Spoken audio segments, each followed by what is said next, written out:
Aceh Explore menampilkan halaqah dari Masjid Raya Baitur Rahman Banda Aceh. Subscribe, komen, like, dan share. Assalamualaikum warahmatullahi wabarakatuh. Alhamdulillah, nahmaduhu wa nasta'inuhu wa nastaghfiruh, wa na'udzu billahi min syururi anfusina wa min sayyiati a'malina. May yahdihillahu fala mudilla lahu wa may yudlil fala hadiya lahu. Asyhadu an la ilaha illallah wahdahu la syarika lah, wa asyhadu anna Muhammadan abduhu wa rasuluh. Allahumma salli wa sallim ala Muhammad wa ala alihi wa sahbihi ajma'in. Amma ba'd. Bapak-bapak, ibu-ibu sidang jamaah salat subuh kaum muslimin dan para pendengar yang dimuliakan Allah, marilah kita tidak ada henti-hentinya memanjatkan puji syukur kehadirat Allah Subhanahu wa taala atas limpahan rahmat, karunia dan hidayahnya, sehingga sampai pagi hari ini kita masih diberi kekuatan dan kesehatan oleh Allah, sehingga kita dapat melaksanakan ibadah. Dengan iringan doa, mudah-mudahan ibadah kita diterima oleh Allah Subhanahu wa taala dan dicatat merupakan amal yang saleh insyaallah. Pada pagi hari ini kita masih berada di dalam bab yang sama, yaitu tanggung jawab pendidik atau orang tua terhadap pendidikan seksual anak. Beberapa hal yang sudah dijelaskan. Pertama adalah bagaimana pandangan Islam tentang perkawinan dan hubungan seksual. Kita telah menjelaskan bagaimana pandangan Islam tentang seks, yaitu pemenuhan fitrah manusia itu sendiri, dan Islam melarang untuk membujang tanpa nikah. Hal ini sudah dijelaskan. Yang kedua, Islam memandang pemenuhan syahwat dan naluri secara halal melalui pernikahan merupakan bentuk amal saleh. Kalau ini merupakan bentuk amal saleh, tentunya orang itu akan mendapatkan pahala dari Allah Subhanahu wa taala. Kemudian yang ketiga, telah dijelaskan bagaimana tentang hikmah pernikahan dalam perspektif Islam. Pertama sekali adalah memelihara keturunan. Yang kedua adalah masyarakat selamat dari bahaya dekadensi moral. Yang ketiga, adanya interdependensi antara suami dan istri di dalam tanggung jawab keluarga. Yang keempat, masyarakat selamat dari penyakit dan bencana. Yang kelima, memberikan ketenangan jiwa dan ketenangan raga. Kemudian yang terakhir, yaitu menurunkan keturunan anak-anak muslim yang saleh. Kita juga telah menjelaskan tentang tata krama atau adab atau etika berjima.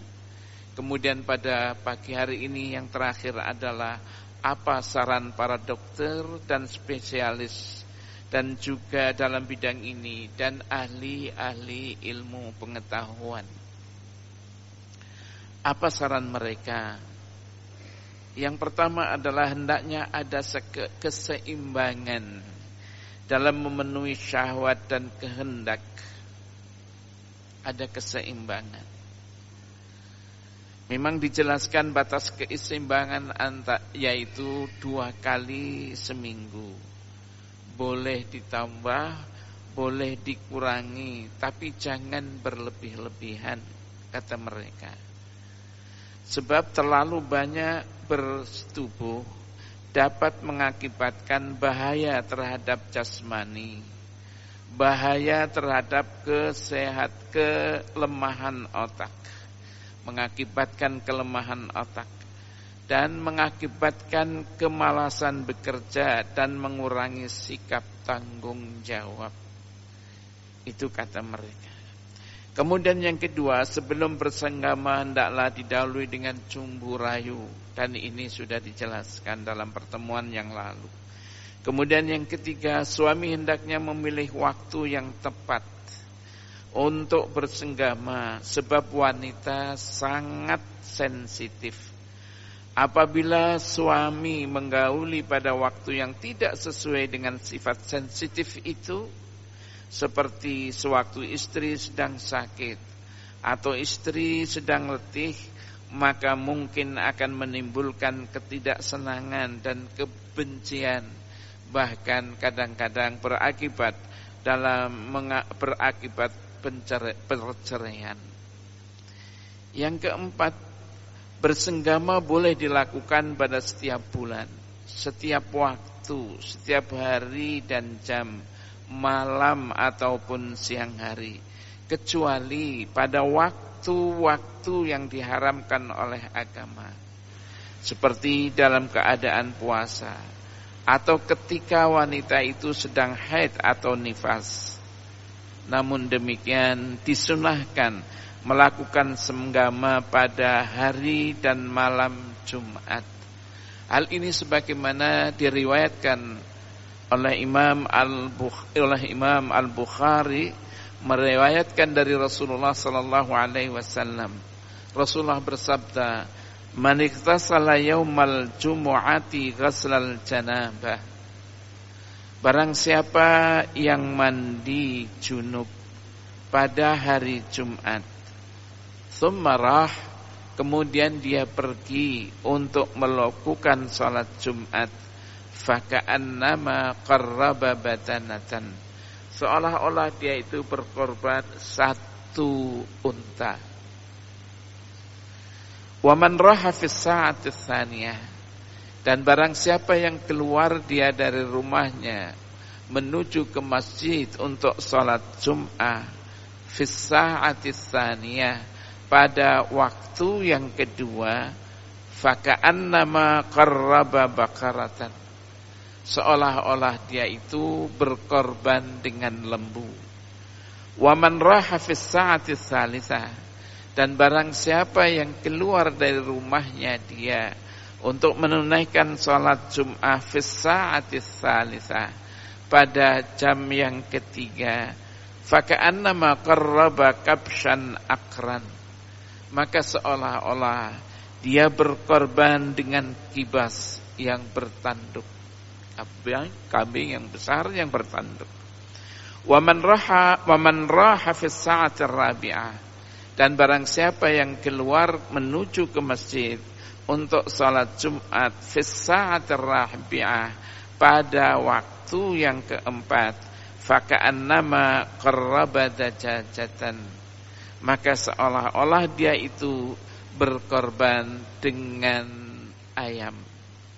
Wa man raha fi sa'atil khamisah, dan barang siapa yang pergi dia untuk salat Jumat ke masjid fi sa'atil khamisah, pada jam yang kelima, faka'annama qarraba baydatan, seolah-olah dia berkorban dengan satu telur. Fa idza kharajal imam hadaral malaikah yastami'una dzikr, apabila imam sudah keluar, maka malaikat-malaikat itu pun hadir, yastami'una dzikr, mereka para malaikat ikut mendengarkan khutbah. Mendengarkan peringatan artinya mendengarkan khutbah. Hadis diriwayatkan oleh Imam Bukhari. Dalam hadis yang lain diriwayatkan oleh Imam Abu Dawud dan oleh Imam An-Nasai, ya, man ghassala yaumal jum'ah waqtasal, barang siapa pada hari Jumat dia itu bersenggama dan mandi, wa bakara wabtakar, lantas dia cepat-cepat pergi untuk menunaikan salat, wa masya wa lam yarkab, dia itu berjalan kaki dan tidak menggunakan kendaraan, wa dana minal imam wastama'a wa lam yal, kana lahu bi kulli khatwatin amalu sanatin ajru siyamuha wa qiyamuha, dan dia pergi ke masjid dekat dengan imam, mendengarkan khutbah dengan baik dan tidak bercakap-cakap, maka setiap langkah, ya, maka dia mendapatkan pahala amal 1 tahun, pahala puasanya, pahala sholat malamnya. Begitu hadis yang diriwayatkan oleh Imam Abu Dawud dan oleh Imam An-Nasai. Ini artinya di dalam hadis ini terdapat bahwa baik kalau seseorang itu melakukan senggama pada hari Jumat, malam Jumat. Kemudian juga hadis ini menjelaskan bahwa orang yang pergi, jadi mubtakir, itu artinya pergi ke masjid untuk sholat Jumat, hendaknya benar-benar pergi cepat, jangan lambat-lambat. Ini ada orang yang sholat Jumat pergi, tapi nanti ketika khatib sudah berkhutbah atau setelah selesai khutbah, tentu hal ini mengurangi pahala. Tadi dikatakan, barang siapa yang pergi cepat, maka dia akan mendapatkan pahala seolah-olah dia berkorban dengan unta.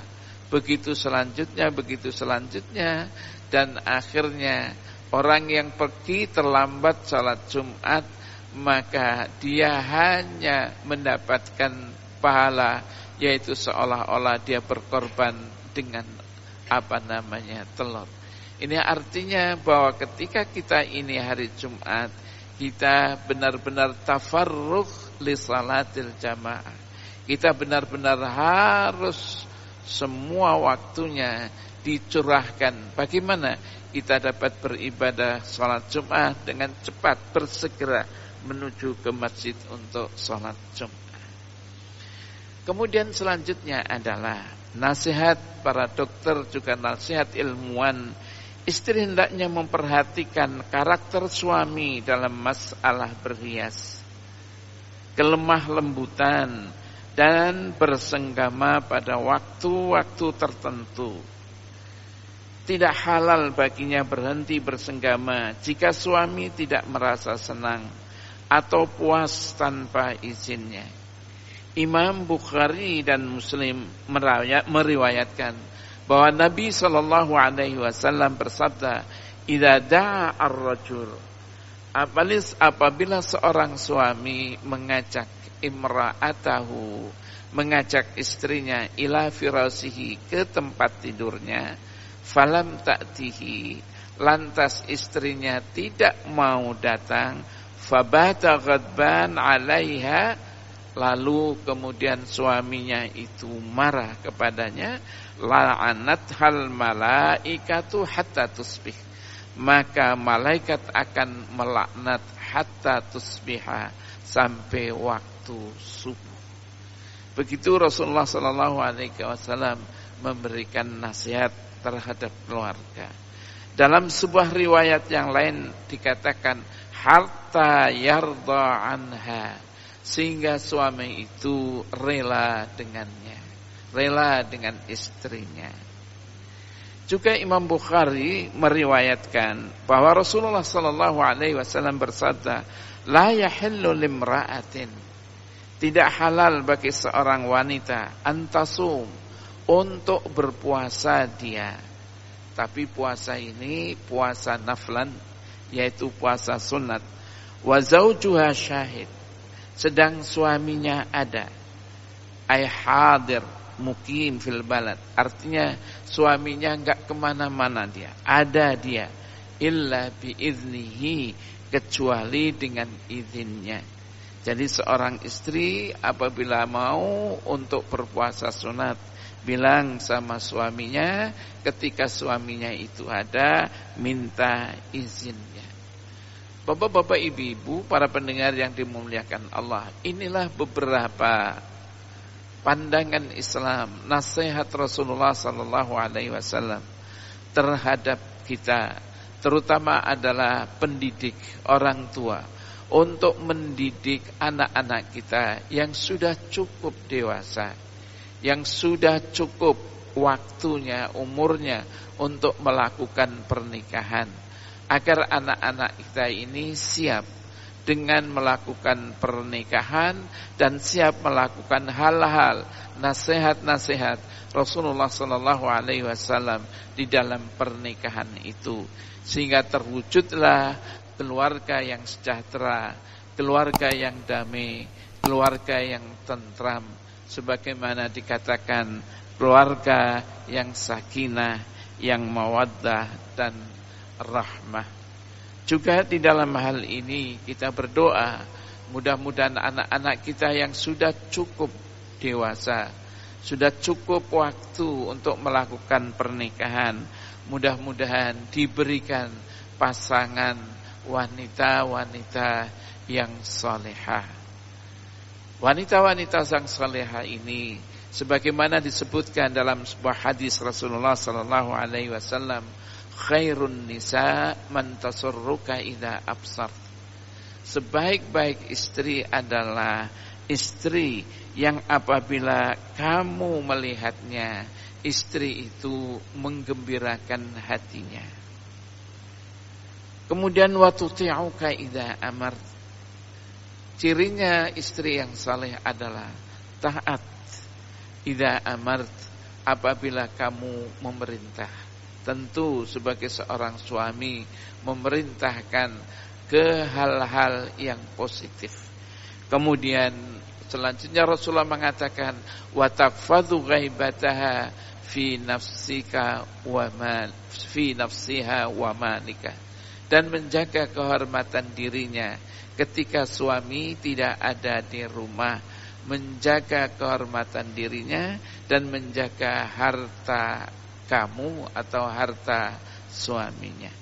Inilah beberapa nasihat Rasulullah sallallahu alaihi wasallam tentang tanggung jawab orang tua atau pendidik terhadap pendidikan seksual anak agar terwujud, yaitu keluarga yang sakinah, mawaddah, warahmah, dan selanjutnya terwujudnya masyarakat yang aman, tentram dan damai sesuai dengan aturan Islam ini.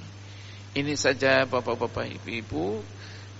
Karena itu kita kadang-kadang miris ketika kita mendengar atau melihat atau membaca orang-orang yang sudah melakukan dekadensi moral. Kemarin di Naken Raya, anak-anak yang baru 17 sampai 18 tahun. Mereka rame-rame, bukan hanya satu, rame-rame. Ya Allah, bagaimana hal ini terjadi? Inilah bapak-bapak, ibu-ibu, hendaknya betul-betul orang tua mempunyai kewajiban untuk mengajarkan ini. Bukan tabu, mengajarkan hal ini. Bagaimana anak-anak kita akan hidup dengan baik di dalam berumah tangga dan di dalam bermasyarakat. Ini saja, dan lanjutnya ke Sabtu yang ke depan, yaitu apabila seseorang itu tidak mempunyai apa yang bisa digunakan untuk pernikahan, tidak sanggup menikah, maka hendaklah seseorang itu istighfaf, yaitu menjaga kehormatan diri. Bagaimana menjaga kehormatan diri? Insyaallah ada beberapa petunjuk-petunjuk dari Allah Subhanahu wa taala dan petunjuk-petunjuk dari Rasulullah sallallahu alaihi wasallam di dalam istighfaf ini, menjaga kehormatan diri ini. Ini saja pada pagi hari ini, dan terima kasih. Wabillahi taufiq wal hidayah. Assalamualaikum warahmatullahi wabarakatuh.